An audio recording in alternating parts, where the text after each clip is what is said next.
Welcome back to Oldman Gaming, and welcome back to Season 40 of Leaderboard 40 in Gold Mining Simulator. Yeah, a whole lot of, I don't know. I'm already thinking ahead, so my introduction's lost.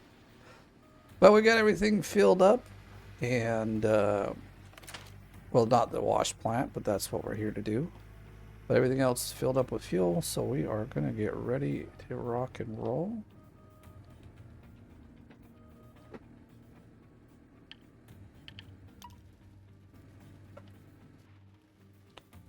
It's this one I want, yeah. Let's look at the leaderboard. So we're at 27 and we need 30. So we only need, well, 3,500.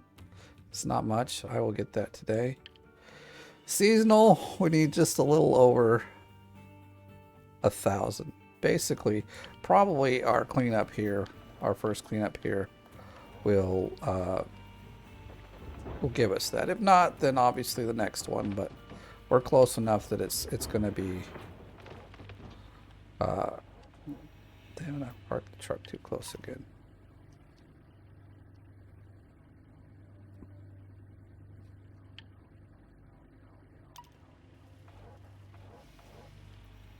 So yeah, I'm actually happy. Because there's still today and tomorrow, and I guess not Monday, Sunday. I thought it was ending Saturday night at midnight, but it seems to be ending Sunday night at midnight. That should be really good, actually, considering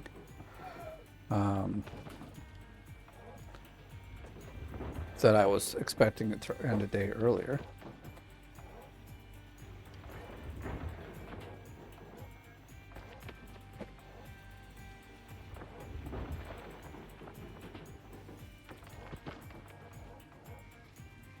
So we're gonna dig, and it's gonna be great.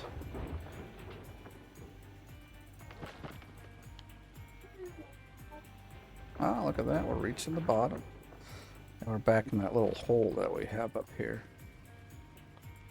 We're not reaching it here, though? I mean, it seems kind of strange that... I'm not gonna worry about it, actually. We're gonna back up and keep digging, that's what we're gonna do.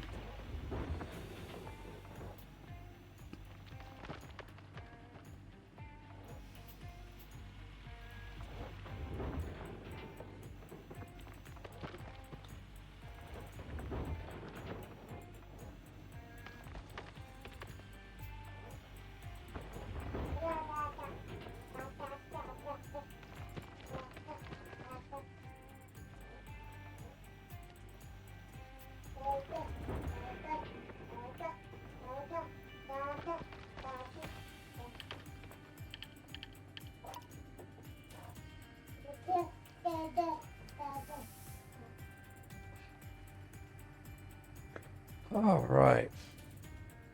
I wonder how much we've got in the system already. Probably maybe 5 or 10%. I don't remember.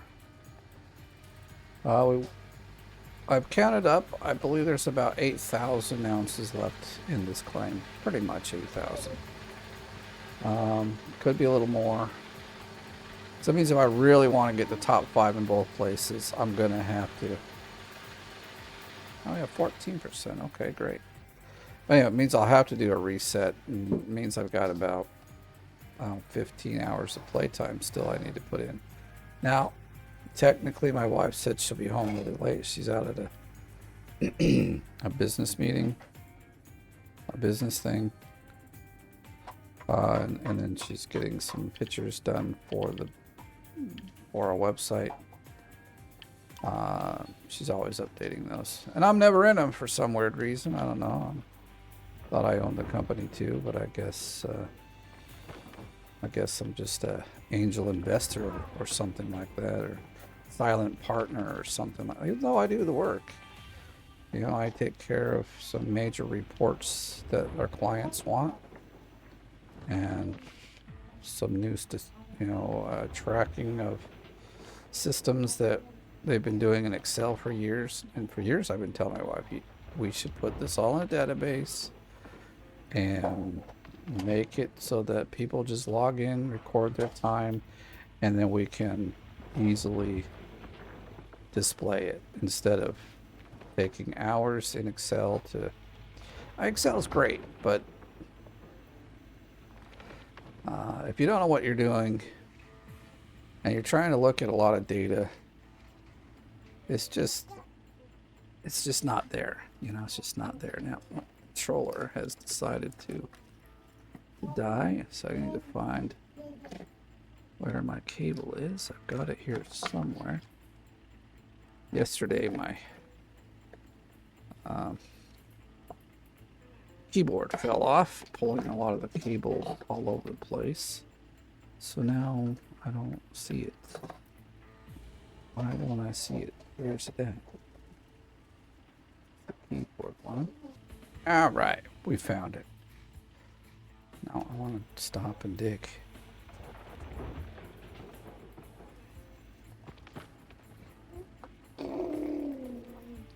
So I've got me and my sidekick here.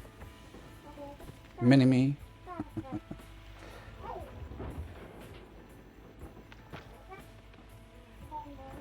And I have one really big thing to do today, and that is to go pick up my youngest daughter from school in about an hour or so. Which isn't even a problem, but I have to take the bus because my wife's got the car.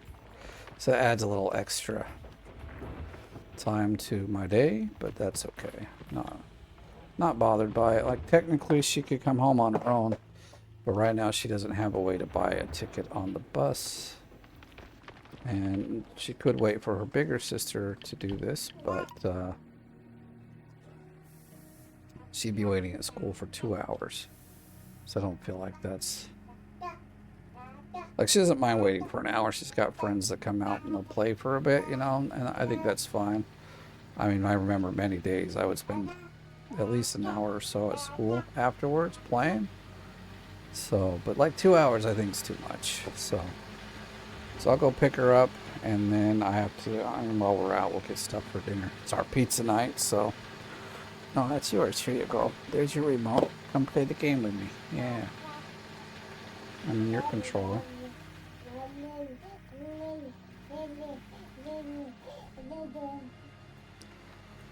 So she said, yeah, she'll be kind of late. I'm guessing anywhere from 7 to 10 p.m. Right now it is 10 a.m. So besides, like I said, maybe an hour or two outside, get my daughter. My day is somewhat free. Now I do need to work. I should work on a website, but like yesterday I did a lot considering the little time I had to do it.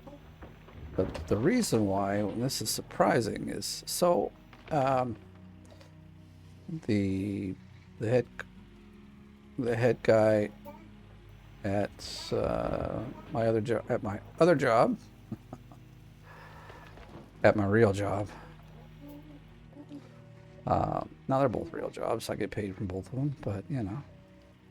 Anyway, he suggested I use a new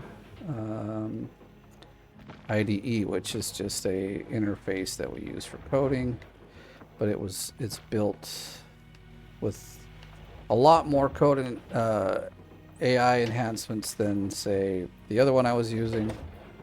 So give this a try. Let me know what you think. So I'm using it on a 14-day trial, and I both love it and I hate it, I have to say. And what I mean by that is it's obviously AI is great, can help you get a lot of things done a lot faster. But I mean, I already feel like I'm kind of losing my edge in coding, but I mean, it happens to all the coders. We can't remember all the code, so you go look it up, right? You just, when you can't remember what the syntax is for a certain way of doing something. Oh my gosh, we are so tipping over here. This is not great.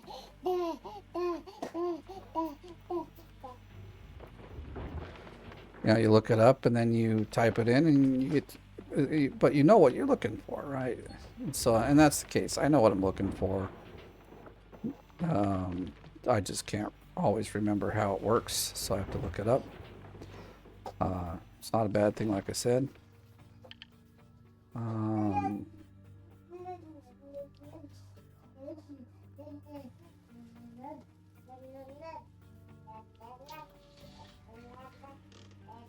That's such a terrible looking thing there. All right.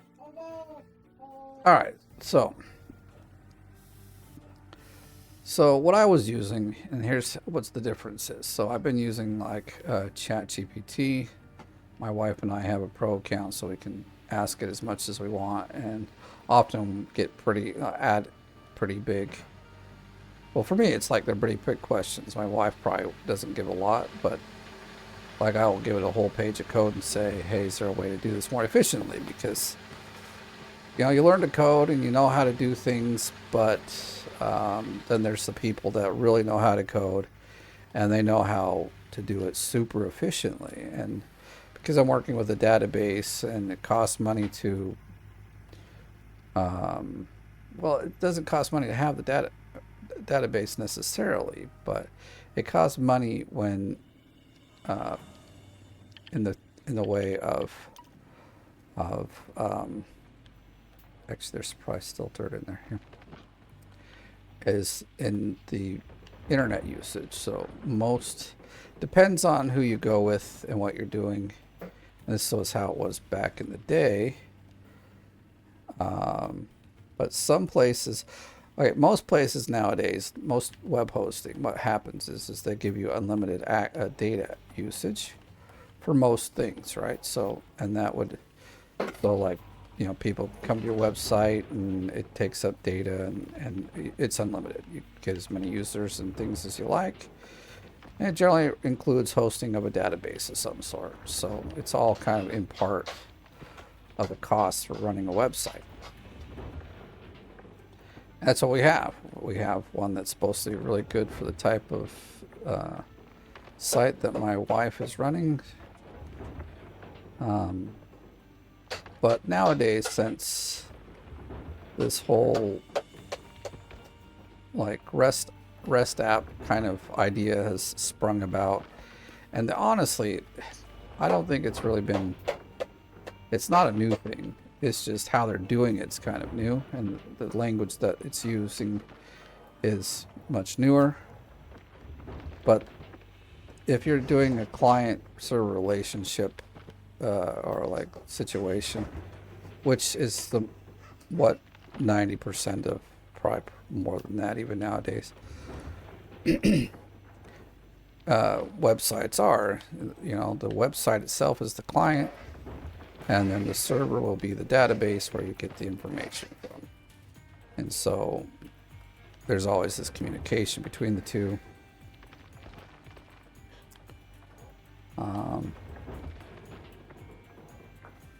Before, it was just, like I said, it was done differently. Not by much. But now it's done by something called Node.js, and it's really nice and easy to do. I have to admit, it's a lot easier than it used to be. So it's nice, because before you'd have to, every page that you went to, that would need to, say, grab the data and or post back the data to update the database. You had to write the code to basically add, subtract, delete.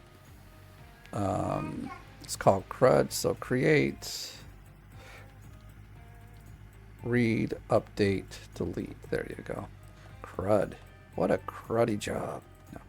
But you'd have to do this for every page that wanted to do it. And so, I mean, this has changed. It's not just Node.js that started this, but it's where I really started learning to use or like where it's really come in handy. So they create models of the the database should expect. For instance, like a user. So the model would say the user has a name, it has a user ID, has some sort of permission fields, and different things like that. And so now, and then what the difference is now is that the REST app is the one that kind of handles, it's like the middleman now. And so it understands this model and will expect, basically you send requests to the API or the APIs. That's what I call the API, but we call them APIs, RESTful API. I'm just digging fast and talking fast, and hopefully I'm not boring you. But anyway, so now the RESTful app, you can say, hey, I need to get a user. And so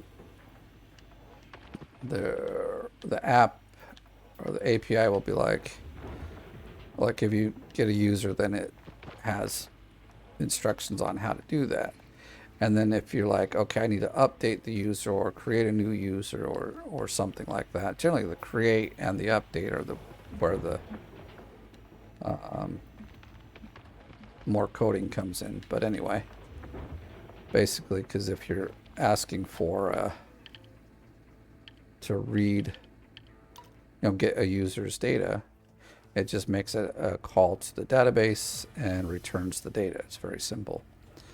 But, when you're trying to create or update, then it needs to say, okay, does your data match the model that the database expects? And, what happens if we don't have all of the data? What should we do with it? Like, how do we take care of it? So now you're writing this middle code, but like even 10 years ago when I was doing this stuff, we did this. It's the same thing, like I said, same thing. But it wasn't considered a middleman. It wasn't considered its own little server. It was just part of the website that ran. But I think it ran more from the front end than the back end. So the front end would have all this loaded up and it would run and it would just call straight to the back end.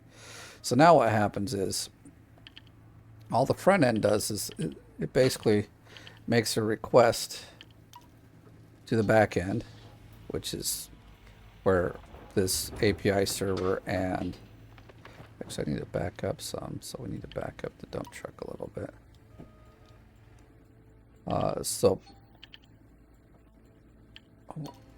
Oh, we're swapping all right. See, I tell you, I'm just talking up a storm here, and it's going fast. But so now we have this extra little server done by Node that has all this information. So basically, what happens is in the front end, it just has an address, and so you will type in this address, and depending on a few different things that the website or the web protocols understand, depending on the type of request you send, because you can send what's called a post, which is how you would actually post information to the database. There's a get, which obviously gets the data, and there's a few others. But so depending on, like, if you write a get this address that says get all the users, then in the back end you have, the back end responds to that and sends the data. Baby, what are you doing over there? Get out of the closet. Well, he's just getting into stuff that at least he's pulled out some little thing. I heard it fall. I mean, I can see him, but I wasn't really paying attention. But I just don't want to pull something out that would fall on him and hurt him. But most of that stuff's too heavy for him to move. So he just found this little basket with a couple of items in it that he pulled down. All right, so, but now also in the back end, you have to run this server, this node server, to wait for and respond to all these different requests that are coming from the front end. And so now, because it's this new idea and this extra server is kind of running on the database or on the website or the web service, the hosting service, and some services set it up as its own little instance. And so therefore even kind of increases the cost a bit. But that's just it. They're like, I thought we turned this off. Why is all our lights off? Like, it worries me that that's just how it is saved every time. But so now they charge you for, like, separately for running, or I wouldn't say charge you separately anymore necessarily, but what they do now is they meter the amount of data that the API uses and says you can only have, say, 10,000 transactions a month at this current price you're paying. But the current price you're paying says unlimited data. So it's, well, first off, I think it's a bit of a, like, stick it to you, nickel and diming your customer kind of attitude. I mean, it does depend on the host, but this is how our host is doing it, and so I'm not really very fond of it. And so when I first started writing this application that we're going to be using very soon, I was only using it, and I was only using it maybe, well, 2 or 3 days a week, and only a very few hours each week. So when I was writing the code, because this is how I'm used to writing it, that I don't really have to worry about all the different types of queries that I make or requests, because it's all part of the plan on the hosting side. Obviously it was making a lot more calls than it needed to, so you could clearly say my code was a little inefficient. Not so much that, like, you know, if you have unlimited data, who cares how many times you need to ask the database for information? I mean, obviously there are a little bit better, more efficient ways to do that kind of stuff, and it's not a bad idea to employ them.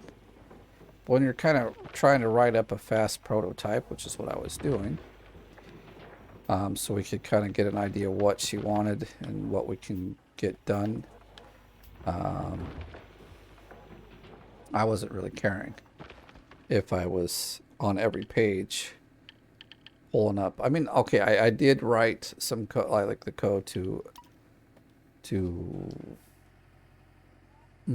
try to be efficient. So just generally speaking, when you do like queries to the database, you generally save the data in something called a store on the front end.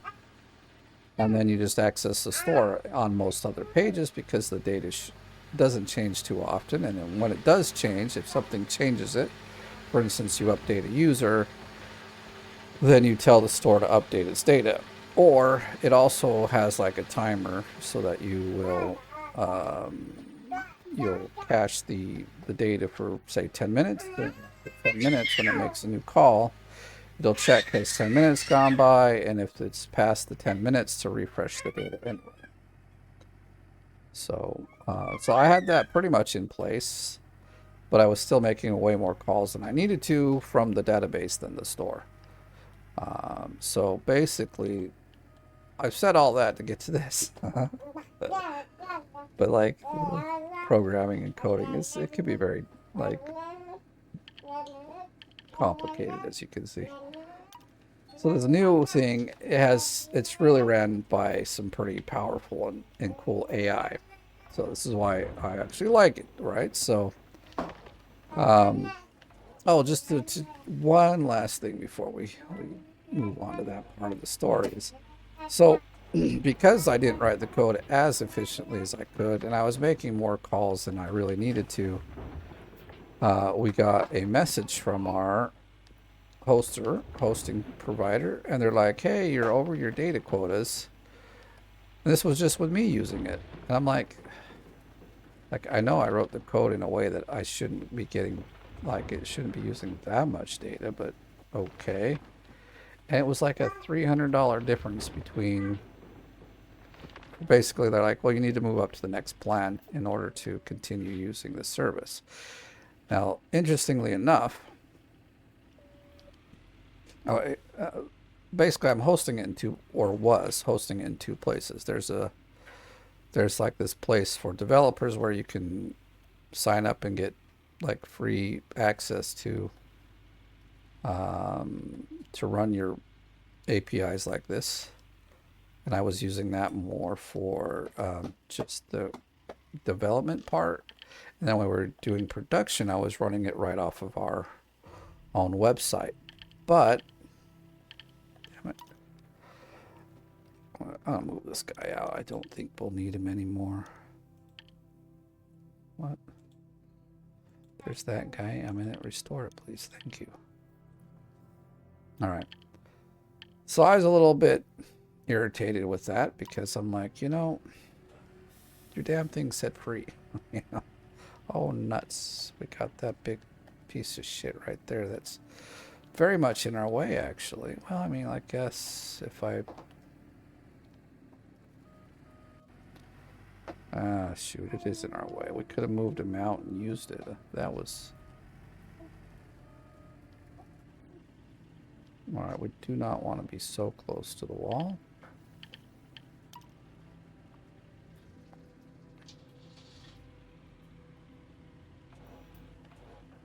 So I think there's more that's out right here. So then I was like, all right, well, then I'm going to stop using their service. And then once all of the kind of usage dies down, we'll change the plan back to back to our lower plan. I'm like, I'm not going to get kind of this stupid usage that they were giving. So on the other place where it was free, this is just crazy. You know, because this is what their whole service is about, is to be able to use the... Damn it, I cannot reach that. I need to be able to reach that.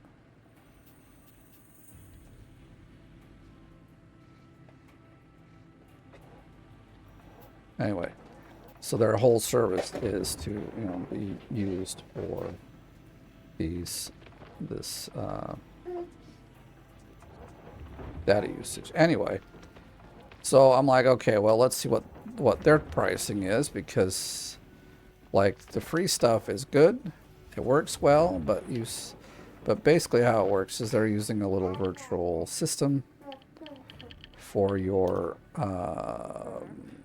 like website. So when there's no usage for a while, in this case it was maybe like an hour, it would do what they call it spin down. So it would be inactive and it wouldn't work anymore. And so then when you would log back in and want to start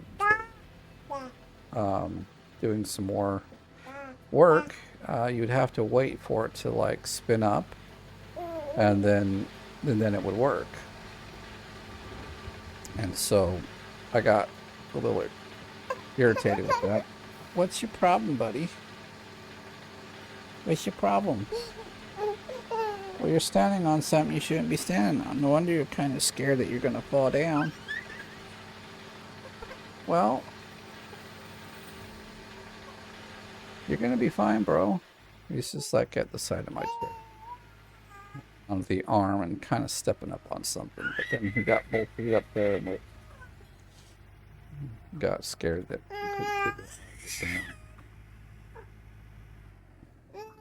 So I was hoping that we could maybe mush this down so that it's not a problem. It seems like that's okay, pretty much. Baby, you are fine. You don't have to scream like that. You don't have to scream like that.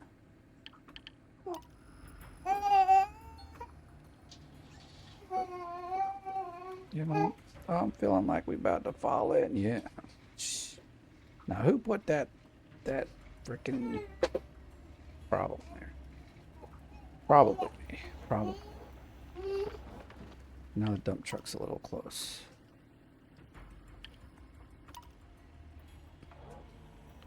We need to get down here and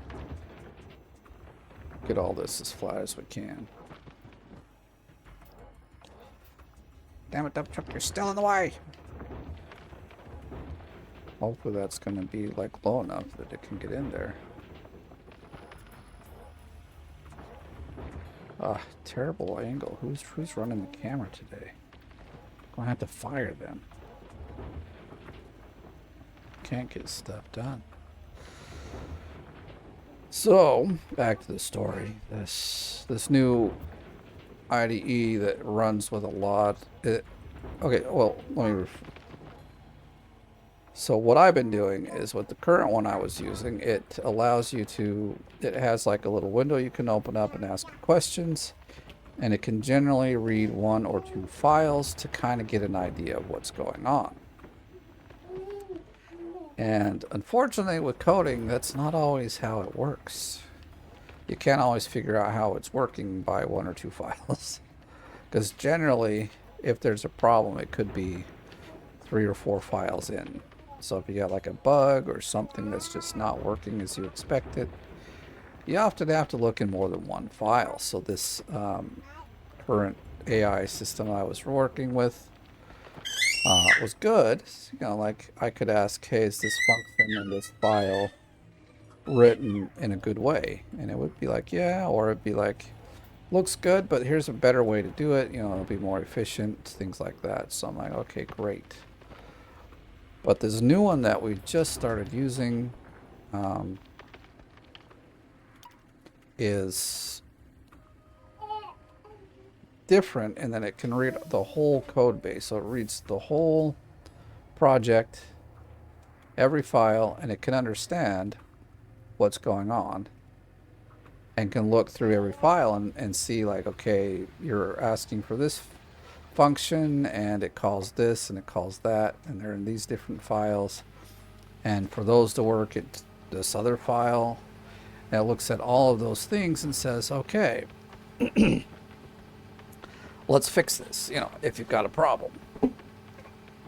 But also what it does is it also allows it to say like, I mean, you could kind of do this with ChatGPT, but it's not as good. Again, because it doesn't have the context of the whole code you're working on, where this one does.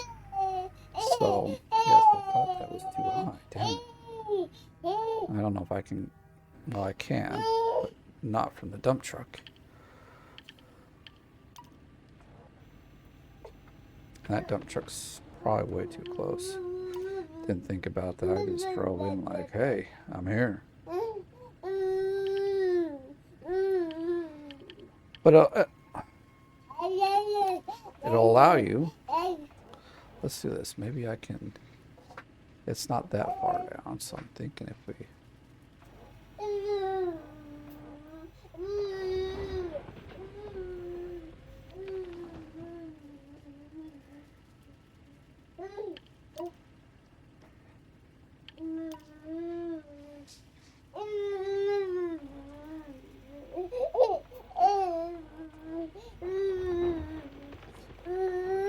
That looks like it should allow us access without too much trouble. Let's get back on our little perch here. So now this one I'm using, or trying out and testing, why I say I love it and I hate it, is because, for instance, I had this button that would go through and So I put it at the top of the page, and you can go back and forward in the months. But the way I wrote it in the beginning was kind of different than what you would expect to get from. So I made it with a very specific idea. And then now, um, I'm not really looking for that anymore. Like it just isn't super compatible with the way I've designed this now. And so I'm like,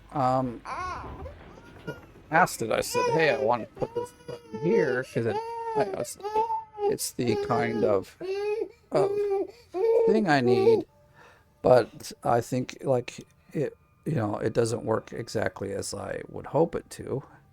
Can you fix it?" And so it looks through everything and it says,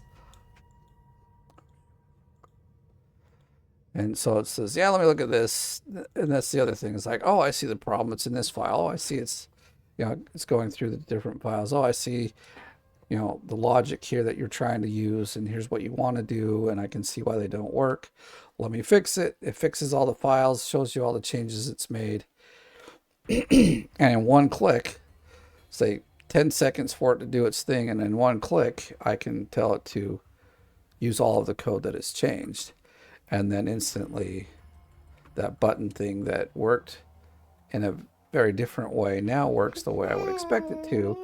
And by that, I mean it just goes ahead, and when you click, say, forward, it goes to October, and if you click backwards, it goes to August, and then all the statistics I want to look at will. Well, that's the other thing. Like, once I had it change, at first the button, it doesn't do anything unless you kind of connect it to some other code.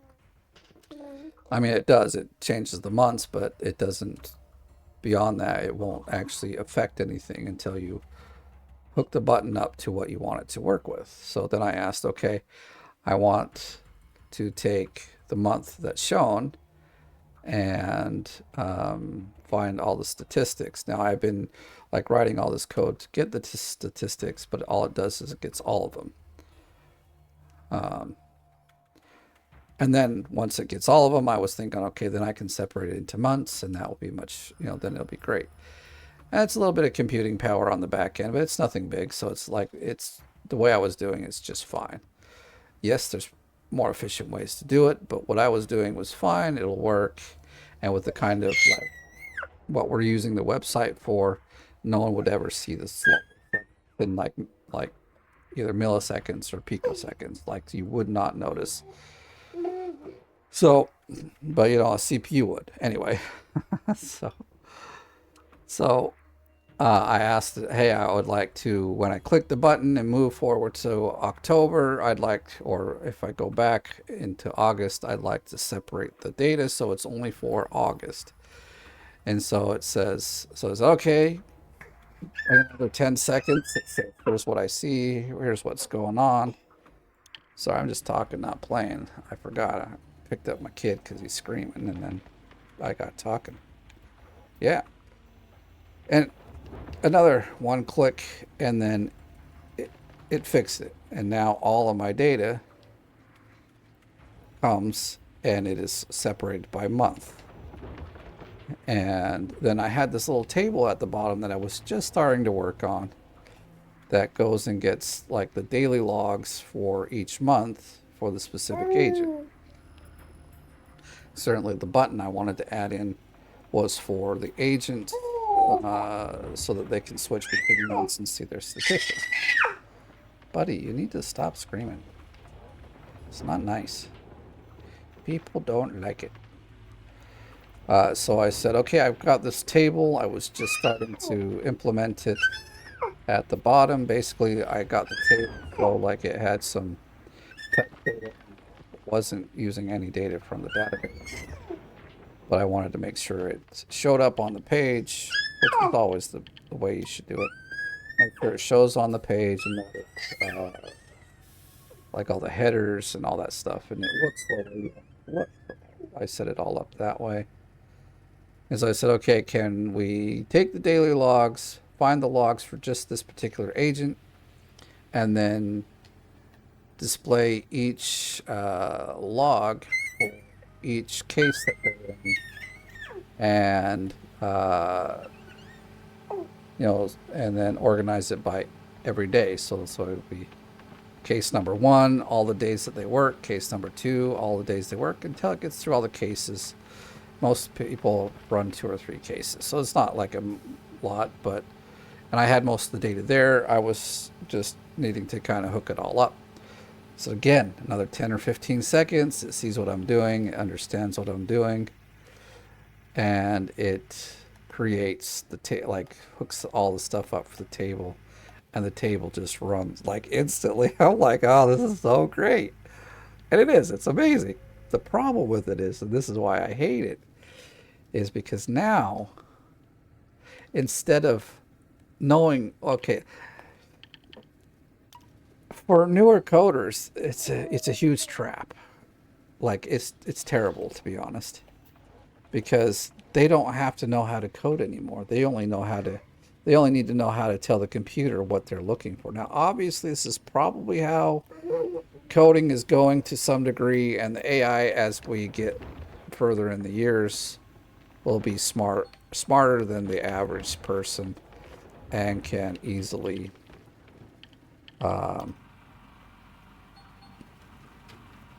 okay, let's see. We are close to switching. Very exciting. I need to just look at something here. Forgot what time I gotta be out the door.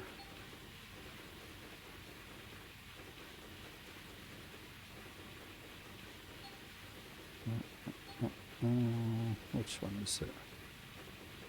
I think I was gonna go. Shoot. It's that one. Okay, 11:45. So we got enough time to do the cleanup, and then I gotta go. So, all right, everything looks good. We'll turn it off for the moment. Turn on just what we need. No. We were digging in the night, so that's great. I'm gonna turn off the water. Can you not touch a keyboard, kid? It's not your toy. Okay? Not yours. In fact, I gave you a keyboard to play with, and then you just still want to use mine. Right, so basically, as I'm saying, it's a trap. Because if a new person learning to code simply begins to use this thing, then it will greatly decrease their actual knowledge of the stuff. I'm sure that like in like the universities, they either won't allow you to use this, or will at least be very like, okay, thought I saw something weird, but it wasn't, you know, but definitely they'll, but you know, if you're like trying to learn stuff online, or you're like a code programmer that knows a different language and is coming over to another one, this thing could easily hinder how you learn, and break kind of how you learn and know the code, you know, like, because now I would say most anyone could technically, not anyone, but you can with these things really get into come on, why are we not putting this in here? Could kind of figure out how to make a pretty okay website, like that does quite a few things. Like obviously there's a lot of things that someone that's never made a website from scratch would have to learn or would know. And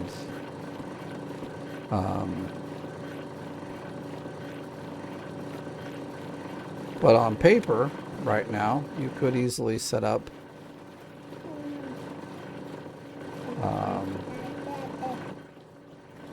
you could install this thing and say, you know, I need a brand new project. I want to make a website that does this, and begin to let the AI start coding up the site for you, and get something even very workable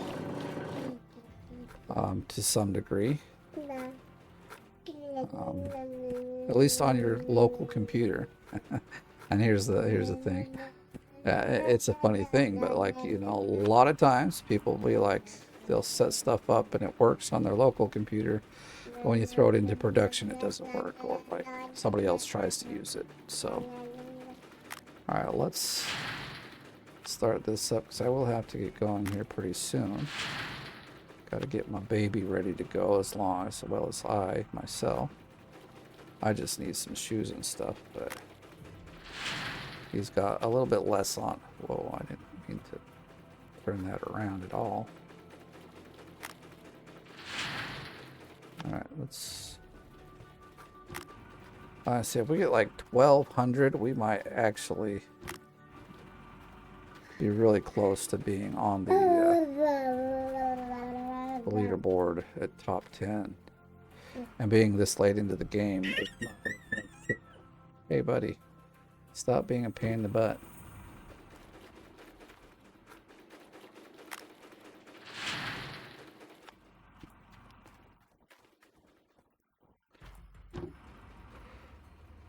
So, I love it because, for myself, because I know the code. But, like, you know, sometimes it's gonna, and this is it, the thing is if you learn to code with this thing, you'll be very disappointed because it still isn't amazing yet in the way it does things. And how are we now missing a bucket? I don't quite understand that.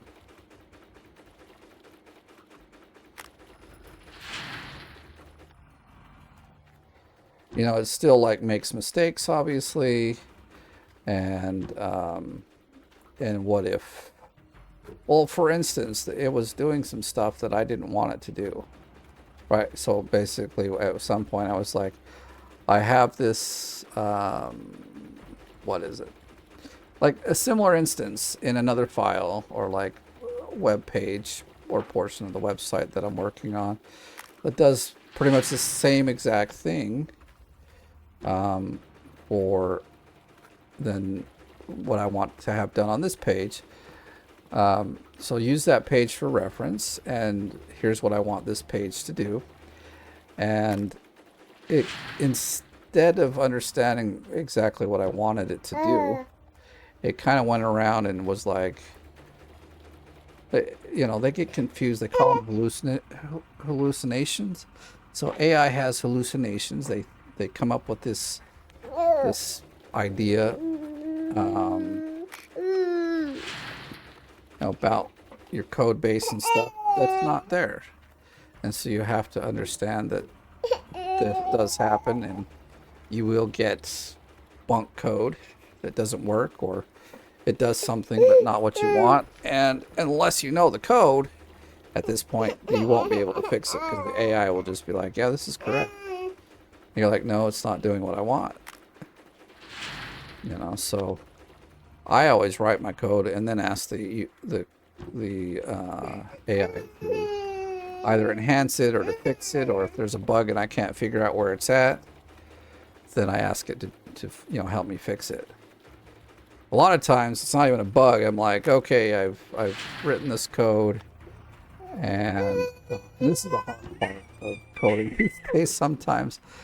Is like if you have braces or parentheses or brackets, they all have to match. And so, like when you're writing code, and sometimes you'll copy and paste, you know, some code here and code there, and you're putting it into bigger blocks of code, you end up messing up those like